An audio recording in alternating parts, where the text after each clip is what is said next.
It's a case that captivated Colorado, the kidnapping of Lori Poland back in 1983. She was found after being left to die at 3 years old. And new this morning, she's reuniting with her childhood doctor to end child abuse.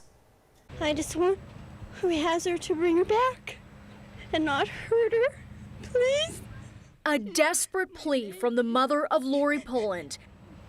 Just bring her back.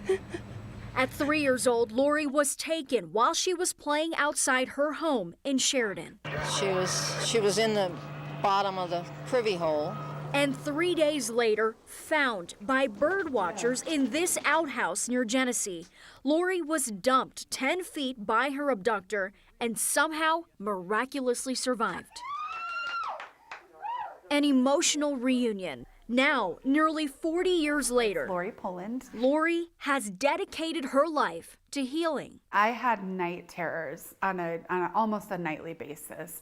I slept walk, I slept talk, I slept scream, I slept fought, I slept ran. She's using her trauma to solve what she calls an invisible crisis. Today, I'm the CEO of the National Foundation to End Child Abuse and Neglect. She's teaming up with Dr. Richard Krugman, the pediatrician who treated Lori after she was kidnapped. It is so clear that whatever the reported numbers are of this is how many children are abused is just almost irrelevant. Dr. Krugman says the statistics tell the story. This is not something that's getting better. I'd like to see the mortality, that is the death rate for children who are being abused, get better.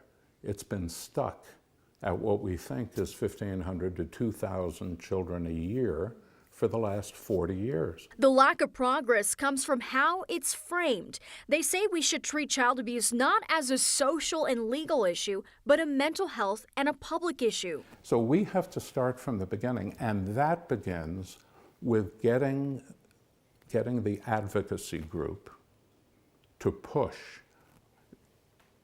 to discuss it, for the changes that need. Studies have shown that for every dollar you increase the minimum wage, you reduce the reported neglect by 5 or 10%. They're working with existing foundations to reach the root problem of child abuse, and it took a survivor to speak up. It kind of speaks to my resiliency, it speaks to my strength, and then it speaks to really like that concept that kids lean in to whatever their environment is, and that's their new normal.